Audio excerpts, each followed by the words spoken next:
Will the Falcons be one of the top suitors for Justin Fields when he gets traded by the Bears this offseason? You are Locked On Falcons, your daily Atlanta Falcons podcast. Part of the Locked On Podcast Network, your team every day.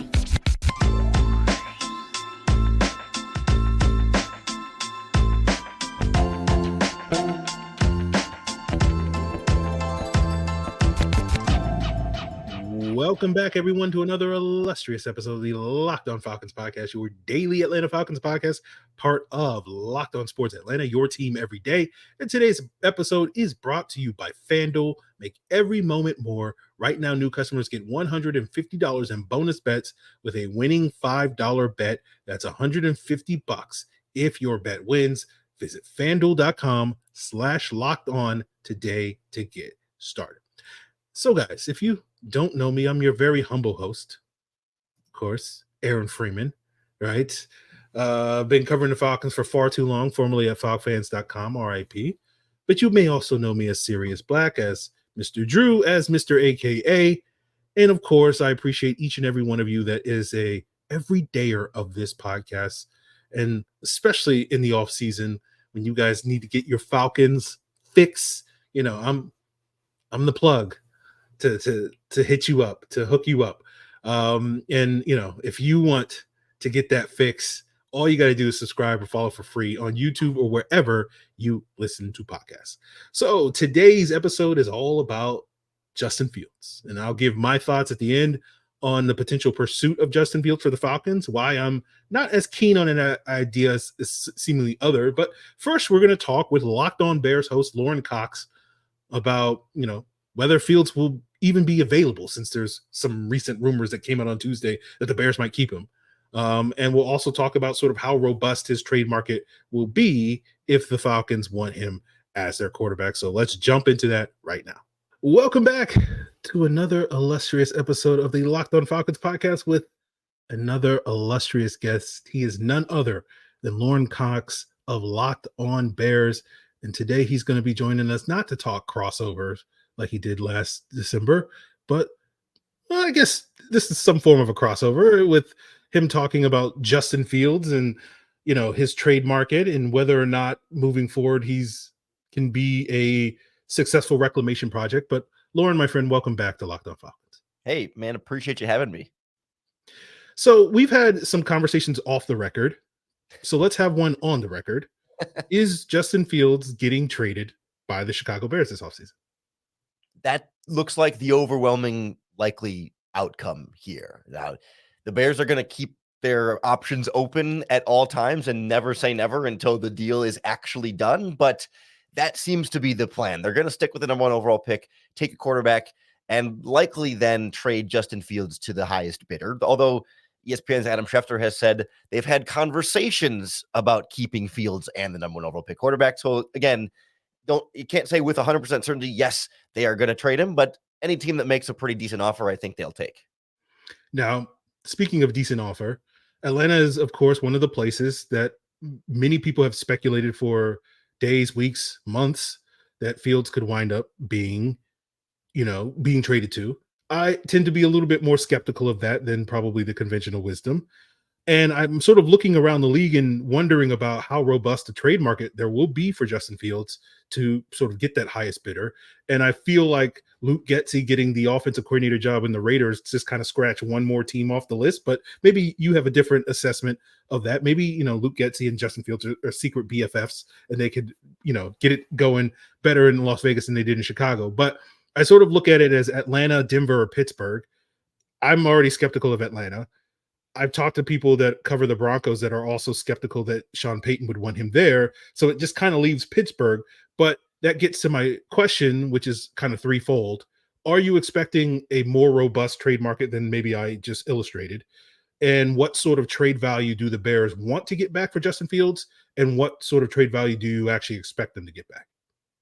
The question of the trade market, I think, is the most interesting one here, because you're right. You can start to play the quarterback musical chairs game a little bit, and you wonder who's going to be left without a quarterback and needing, you know, a dance partner in this. And the team I would throw in that you didn't mention was the New England Patriots. You know, there's some thought that picking third in the draft, that they won't want the third best rookie quarterback and might be more inclined to trade for Justin Fields in some machination like that. That's a team that is added to the conversation. And some people have put Washington in there as well, but I'm a little bit more skeptical there. But it really does, I think, Pittsburgh and Atlanta, and then to a lesser extent, Denver are the big three teams there.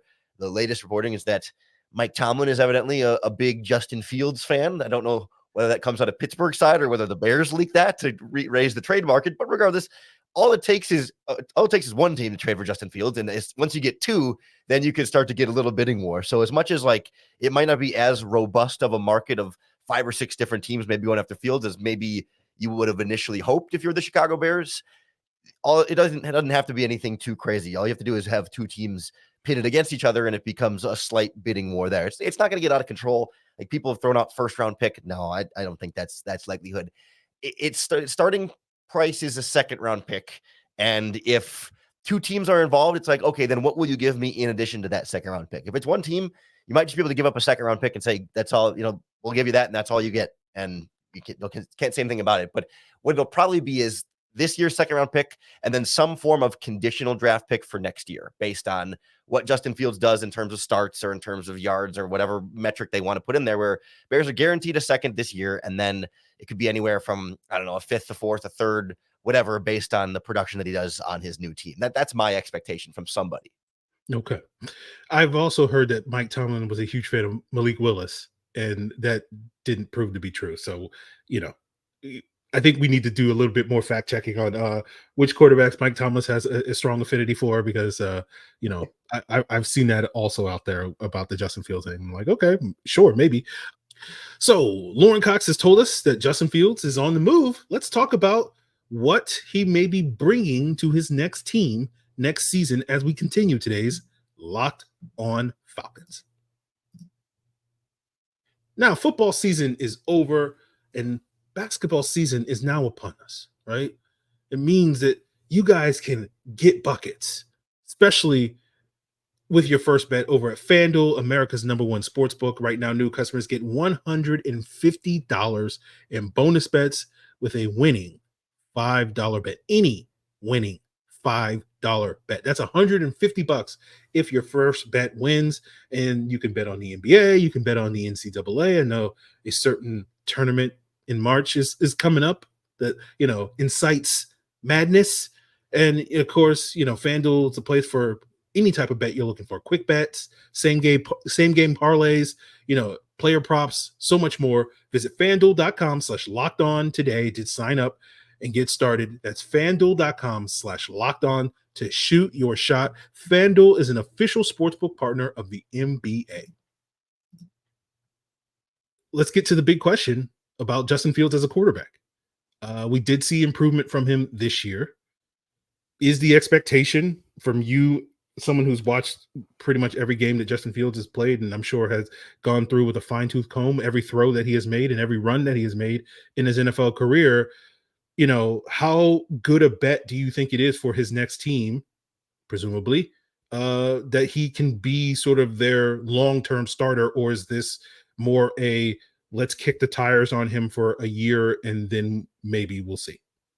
I guess it depends on how you want to define long-term starter. Like I believe Justin Fields is a starting caliber quarterback in the NFL in the long term, but I also think there's a wide range of outcomes that fall under starting caliber, right? Like Ryan Tannehill is probably still a starting caliber quarterback in the NFL, but if he's your quarterback, you may end up feeling like you want a better quarterback, but he could start for you and could start for you for as long as you want if you built a good team around him. And I still think there's an outcome where Justin Fields elevates to a better quarterback than that and can still, I don't think we've seen peak Justin Fields yet. It's I think indisputable that Chicago did not properly develop or structure an offense around Justin Fields for any sustainable period of time. There were moments of it, and there were stretches where everything seemed to kind of fall into place and the system seemed to be fitting him and the players were stepping up around him. And it looked like a sustainable, successful offense. And then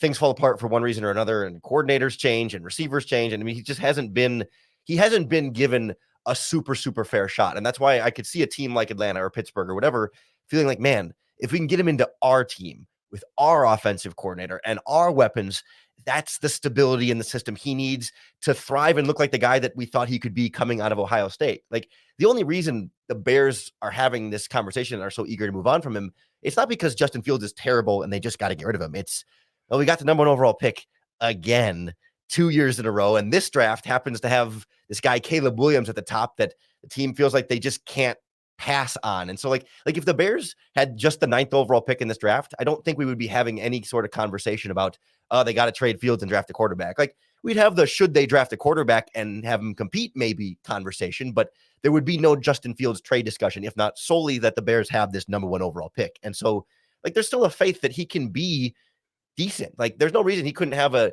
even like a Geno Smith type ascent where he gets in the right team with the right coach and the right offense and throws for 4,000 yards and 30 touchdowns. And maybe that's not a Super Bowl or anything, but like, that's a fine starting quarterback. Like, he can definitely still be that for somebody. And I think so it's like, it is a risk and you're not guaranteed that he's going to be your long-term option, but I think he can be. And I think it's a worthwhile chance for a team to take, especially, I don't know, I feel like Atlanta has a smart young offensive coordinator and some good weapons around the quarterback. Like, that's the big thing Justin Fields needs, but it's also what every quarterback needs. So, Yeah. Final question, Lorin. We've seen Justin Fields with and how effective a runner he can be. And I know that's been a frequent criticism of the Bears in the last 2 years is they've done too much leaning on Justin Fields as a running and not enough leaning on Justin Fields as a runner. I'm curious, do you feel like his next team is going to have to embrace that running ability, or do you feel like the passing stuff can get there to a point where you can kind of leave the running stuff by a wayside? That's a good question, because it's hard to separate them, right? They're not so mutually exclusive. Like, you don't want to make Justin Fields a pocket passer, because the legs are absolutely a strength and something that you should find ways to maximize, but you don't want it to be a crutch and the only offensive weapon you get out of Justin Fields. Like, he can make beautiful downfield throws, difficult throws, even in the pocket, but also on the run that impress you. And you're like, wow, like that's why the Bears traded up for him. That's why he's a 1st round pick. That's the guy, like, that can be your franchise quarterback.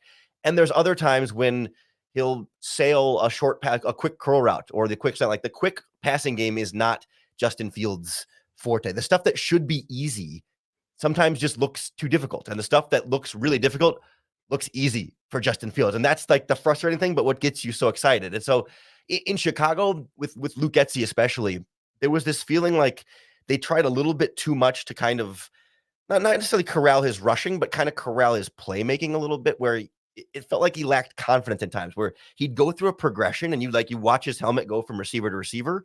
And like, he would look at a receiver, and as you're watching tape, it's like, that's open. Like, throw it, pull the trigger. And he would move on to the third, and then no one's open, and then he takes off and scrambles. And it's like, it's not that he's scrambling too quickly. It's that, like, he got to where he needed to be with his eyes, and he didn't trust it. Either he wasn't seeing it quickly enough, or he saw it and was like, well, I don't know if I can get it in there in time. But there are other times when he's like, especially at the end of this season, when the Bears weren't really playing for much, and he knew he's probably going to get traded this offseason. So it's like, screw it, I'm just going to play my ball. And he would just rip it. He would just force it in there, but not really risky, but just trust himself and play like fast and loose. And he made some beautiful throws and like looked more like Justin Fields. Like, that's where we saw the improvement again this season. Was like, wow, he saw it. He just fired it in there, and he cared a little less, right? He wasn't trying to be so perfect. He wasn't trying to make sure I don't make a mistake. Oh no, I can't try that pass. No, I got to just do the safe thing and scramble, or do the safe thing and find a little check down. Like, when he was just letting loose and confident and comfortable, like, that was where Justin Fields was. And running the ball is part of him having that confidence and comfortability. So you got to let him do that and have that be part of the offense, and then empower him as a passer as well to let it loose. And you know what? Maybe he'll throw an interception or two. I mean, it's possible, but it's worth it if you get those big time downfield impressive throws with the confidence behind them that really make you fall in love with Justin Fields, like the quarterback prospect. Okay. Well, Lorin, I appreciate your insight. I'm sure we could do this again, and maybe we will wind up doing this again should the Falcons do what I don't quite expect them to do and make a trade for Justin Fields at some point this offseason. I don't think it's I don't think it's definitely not going to happen. I think it's more like their plan D as opposed to like their plan A or plan B at the quarterback position. But Lorin, let the people know what you on Locked On Bears are talking about. I'm sure it's a lot of Caleb Williams versus Drake May versus Jaden Daniels type of conversation at this point in the offseason. Yeah, absolutely. If Justin Fields ends up in Atlanta, take good care of him. We still love him. It's like rehoming a pet. It's like we love the pet. We just can't keep him any longer. It's not because he's a bad dog or a bad cat or whatever. It's just because we got a new baby coming in the household and we can't keep them both at the same time here. So take good care of him. He's a Georgia boy. He grew up rooting for Mike Vick and the Atlanta Falcons. Like that's why everyone wants that to happen. And we certainly have a lot of Bears fans rooting for Justin Fields on there. But of course, on Locked On Bears, yeah, we're talking Caleb Williams. We're talking Justin Fields trade packages and different teams and compensation. And of course, Bears have a lot of salary cap space this offseason and build around their next quarterback and hope that they don't regret having moved on from Justin Fields. Thank you once again, Lorin, for joining us on today's episode.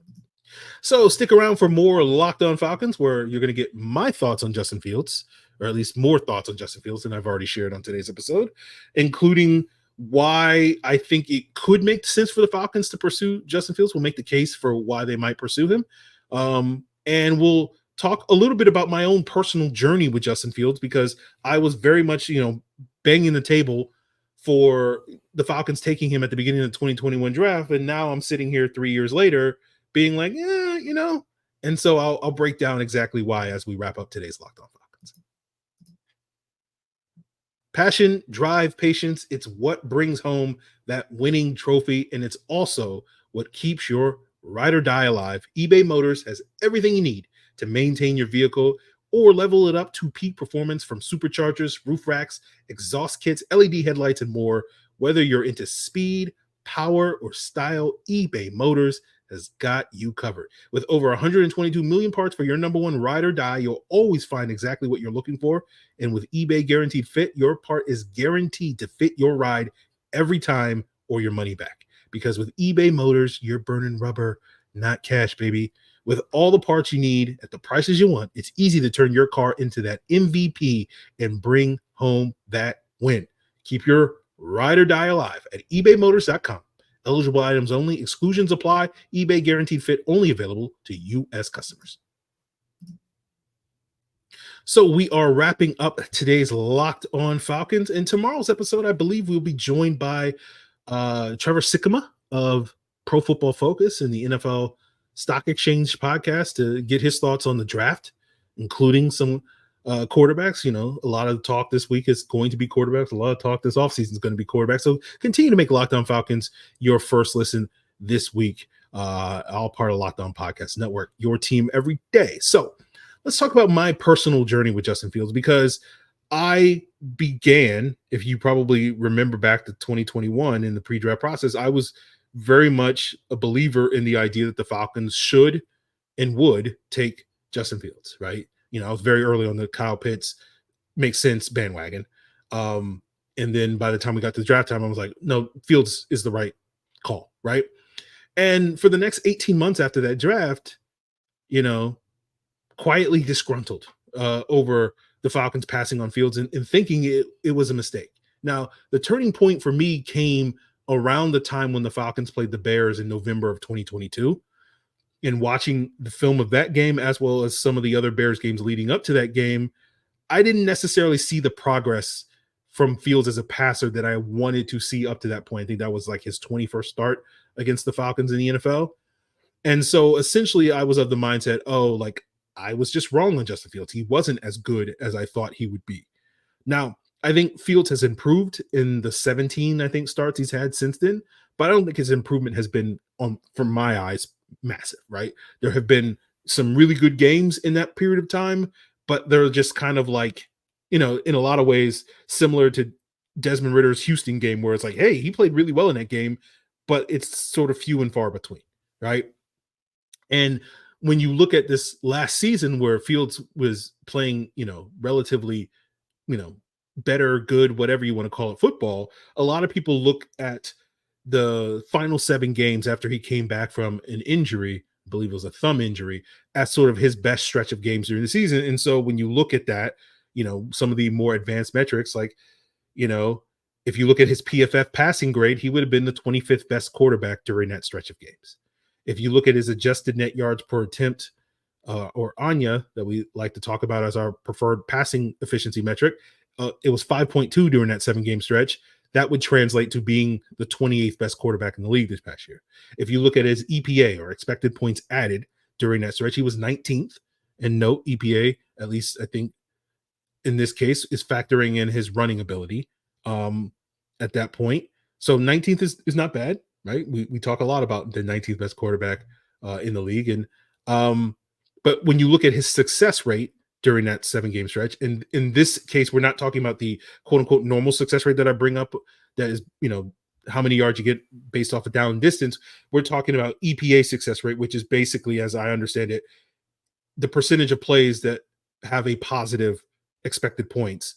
He was 28th in E-League. And so the translation of that is essentially, and EPA does a good job measuring this, is Fields brings explosiveness to your offense, right? Why his EPA is so relatively good, but he's not very efficient, which is why that success rate is not very good. And some of those other metrics that are a little more at efficiency, like ANYA, aren't very good.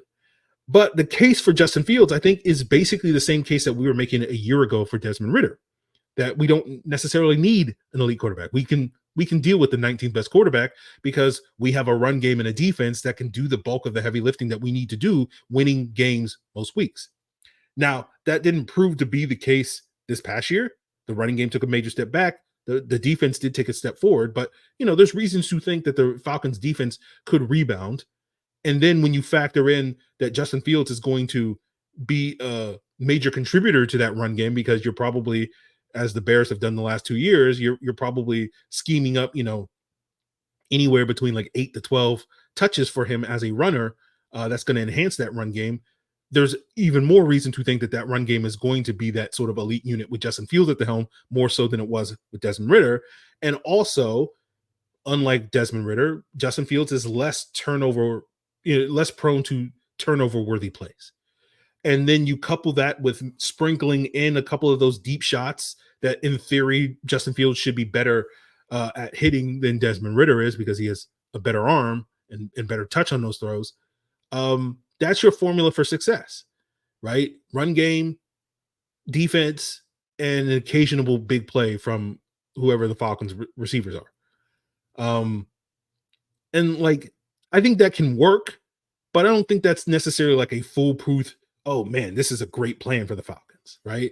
I think you're basically doing the same thing that you've done the last 2 years, which is, you have a sort of a bridge quarterback that you don't think can sort of do much of the heavy lifting on your offense, and you're just relying on the rest of your team to go out there and win you 9 or 10 games. Like, maybe your quarterback will help you win 4 of those 9 or 10 games, but you need the run game and the defense to win you the other 5, right? And that's why, like, I'm not as keen on the idea of Justin Fields, because again, it just feels like more of the same from the last couple of years. Now, theoretically, Fields, of course, can do more, has more upside than Mariota or Ridder does. But like, it's another sort of short-term bet, right? Because we've discussed this before in the podcast. The team that acquires Fields is unlikely to trade for his 5th, or is unlikely to pick up his 5th-year option in 2025. Now, as a reminder, after your 3rd year, if you're a first-round pick, after your 3rd year in the NFL, team has to make a decision. So the Falcons would have to make a decision on whether or not they're going to give Justin Fields his 2025 base salary fully guaranteed this offseason. And the Panthers made the mistake of trading for Sam Darnold back in 2021 and then picking up his 5th-year option before he had played a snap for them, right? And they wound up being saddled with $19 million guaranteed for a backup quarterback the following year after they went out and got Baker Mayfield. Now, in Fields' case, overthecap.com is projecting that 5th-year option to be about $22 million in 2025. And again, that's a lot of money to pay for a player that you're not 100% certain is your guy. And I don't think there's any reason for the Falcons to be 100% certain that Fields is the guy. Now, so essentially with Fields, if you trade for Fields, you're basically renting him on a 1-year, like $3 million deal. And if he plays well, as we discussed before, then you would probably franchise tag him. And that is somewhere between like $35 and $40 million in 2025, which is a lot of money, but it's worth it if you think you have your franchise quarterback. And if he doesn't play well enough to merit that franchise tag, then you're back in the quarterback market again in 2025.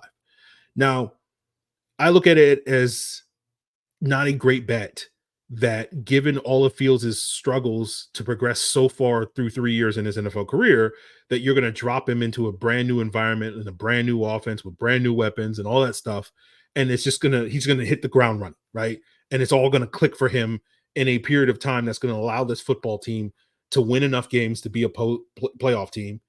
And he's going to do it at a certain point where you're going to be like, yep, this is our guy. And, we're willing to pay him whatever, long-term money is, right? Now, if Greg Roman was the Falcons offensive coordinator instead of Zach Robinson, we might have different math on that.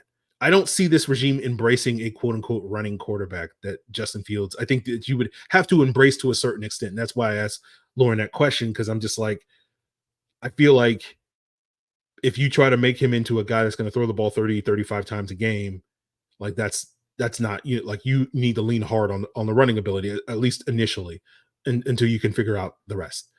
But where I come up with the whole plan D, this will be the last point we'll make on today's episode, right? Why I think Fields is more of a plan D than necessarily a plan A or plan B that I think a lot of people seem to think, right? And a lot of that, if you've been an everydayer, you've heard me sort of express what I think is like plan A and plan B, right? I think plan A is basically the Falcons somehow landing one of the top 3 quarterbacks in this draft, whether that's Caleb Williams of USC, Drake May of UNC, or Jaden Daniels of LSU.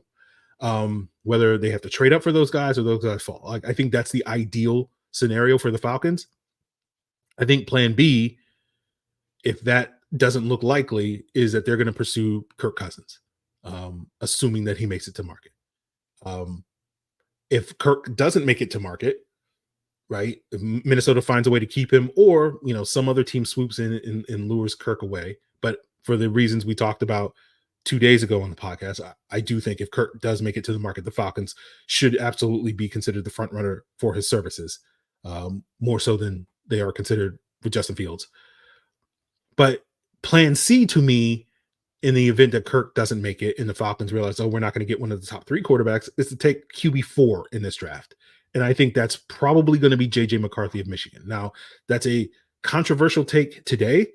I don't think it's going to be that controversial in 2 months from now, because I think McCarthy's stock is going to rise over the next 2 months, similar to, going back 3 years ago, me being on the podcast being like, hey, the Falcons taking Kyle Pitts makes a ton of sense in early February of that year, and everybody going like, that's ridiculous. And the Falcons win, and then 2 months later, people are like, you know what? Actually makes kind of sense. The Falcons taking Kyle Pitts. And so, yeah, I know. So we'll see how that goes. Now, that's where Fields to me becomes plan D, right? Plan A, plan B, and plan C don't fall through, right? Or, if despite my expectation at JJ McCarthy, maybe the Falcons are like, yeah, we don't really love JJ McCarthy, right? And then I think in that situation, we can get to early April, around the same time the Panthers traded for Sam Darnold, and the Falcons may be looking around and being like, you know what? Fields is kind of the best option available to us, so might as well bite the bullet. But again, that's where the Darnold comp comes in. Once the 49ers traded up to 3 in late March, about 10 days later, the Panthers realized, we're not going to be able to get the quarterback that we want in this draft. We're not going to be able to get that guy in the top 3. So let's trade a second and plus for Sam Darnold. And obviously that didn't work out. But I feel like the parallels, I know I'll get pushback from that, but I feel like there's so many parallels between that and in this Justin Fields thing. And that's part of the reason why I'm like, I don't think it, I feel like Fields is a little better than Sam Darnold, but not to a massive degree. But again, that's a spicy take to a lot of you guys listening to the pod. So we'll leave it at that. That's going to do it for our Justin Fields conversation. We'll talk more about Falcons draft prospects with Trevor Sikkema of PFF on tomorrow's episode. If you want to get more insight into what's going on elsewhere in the NFL, check out Locked On NFL. Check out Locked On Steelers if you want to get their perspective on Justin Fields. Locked On 49ers, Locked On Chiefs, Locked On Sports Atlanta, Locked On Sports Today, both have 24/7 streaming YouTube channels, so go check those out. It's all part of the Locked On Podcast Network, your team every